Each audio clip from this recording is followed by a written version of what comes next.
Olá, sejam bem-vindos a mais um Devocional em Lucas, e dando continuidade aos devocionais, hoje nós leremos Lucas 9, versículo 44 a 45.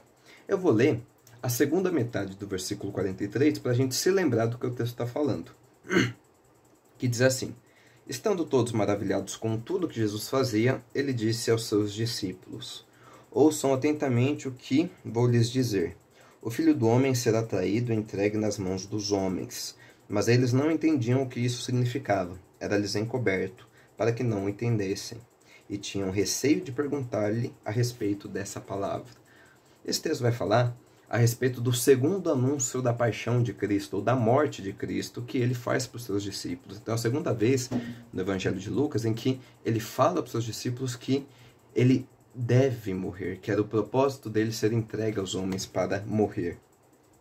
Aí os discípulos acabam não entendendo isso e eles nem querem muito perguntar para Jesus, sobre essa questão, muito provavelmente porque, de fato, Jesus era a esperança daquelas pessoas e, uma vez que eles não tinham a visão completa do plano de Deus e da forma como Deus desenvolveria seu plano de salvação, é natural que eles não quisessem que Jesus morresse, então era um assunto um pouco desconfortável para eles, de forma que eles não queriam nem tocar muito nesse assunto, imagino eu, e por isso eles não perguntavam para Jesus, para saber mais a respeito. E uma reflexão que eu queria deixar sobre esse texto é uma reflexão que eu considero muito bonita. O que acontece? Na teologia, a gente tem uma discussão a respeito de como se dá na prática a união entre as duas naturezas de Cristo. O que eu quero dizer com isso? A Bíblia deixa claro em apresentar duas coisas a respeito de Jesus, quando ele se encarna, ou seja, se torna ser humano. A primeira coisa é que Jesus, de fato, se torna completamente humano. Então ele vive todas as experiências que um ser humano completo, que um ser humano integral vive. Então ele tem fome, ele tem sede, ele chora, Jesus chora em diversos momentos ao longo da Bíblia. Essa é a primeira informação que a Escritura deixa muito claro a respeito da encarnação de Jesus. E a segunda é que Jesus ele não abandona os seus atributos divinos quando ele se encarna. Isso é visto em vários outros lugares no Novo Testamento também. Como o fato de Jesus ler o pensamento das pessoas em muitos momentos, o que é algo muito interessante, assim, que pessoas normais não conseguem fazer, ou mesmo nos momentos em que ele é adorado, ou até mesmo nos momentos em que ele perdoa pecados. O que ele mesmo diz que só Deus pode perdoar, que só Deus pode fazer, O que mostra também a sua natureza divina. Então Jesus, ele é completamente homem e completamente Deus. E como isso se dá na prática? Porque, por exemplo, como completamente Deus, Jesus ele sabe de tudo. Ele conhece tudo, ele é onisciente. Mas como completamente homem, ele precisa aprender coisas novas, conhecer coisas novas. Como completamente Deus, ele é onipresente. Mas como completamente homem, ele está preso ao seu corpo físico. E uma dessas discussões é sobre em que momento Jesus descobre ou passa a saber que ele era o nosso Salvador, que ele iria morrer em nosso lugar por conta dos nossos pecados. Algumas pessoas acreditam que essa revelação ela é dada com o tempo para Jesus. Então Jesus vai crescendo e essa informação vai sendo dada por Deus Pai nos momentos de oração e tudo mais a Jesus. Outras pessoas acreditam, como eu, que no momento em que Jesus abriu os olhos, ele já sabia que seria o nosso Salvador. No momento em que ele abriu os olhos, ele já sabia que ele iria morrer em nosso lugar, para nos salvar.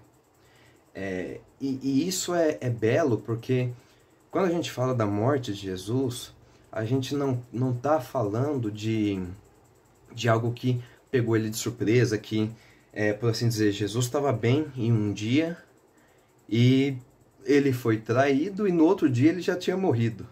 Não é isso que acontece. Jesus, ele sabe dessa informação de que ele iria morrer em uma cruz, nu, por causa das nossas transgressões, desde a mais tenra idade, desde o momento em que ele nasceu.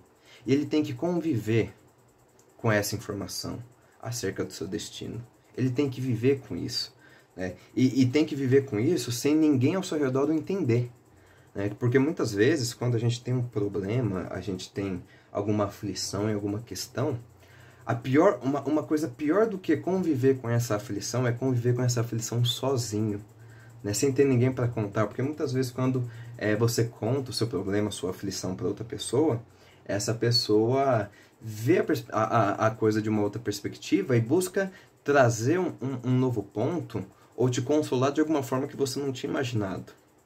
Só que ninguém entendia Jesus aqui. Ele tem essa informação.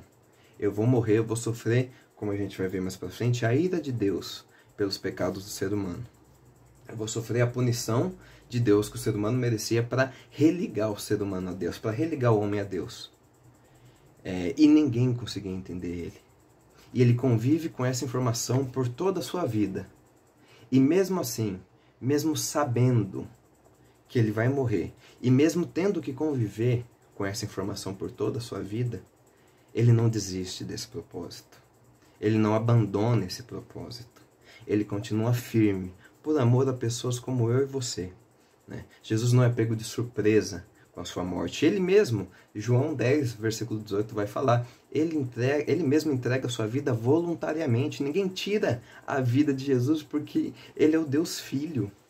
Ninguém tira a vida de Jesus, mas ele a entrega voluntariamente. E nessa ação voluntária, ele não cede. Ele sabe que ele vai morrer. E por amor a mim, por amor a pessoas como eu e você, ele continua nesse propósito e não abandona.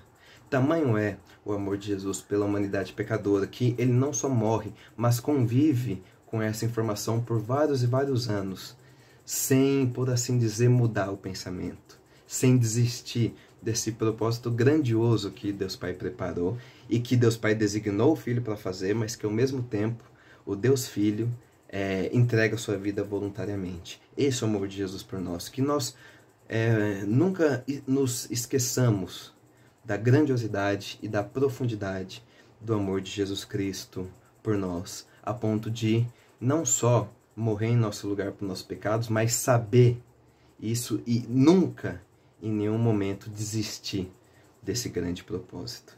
Que Deus abençoe e até o próximo devocional.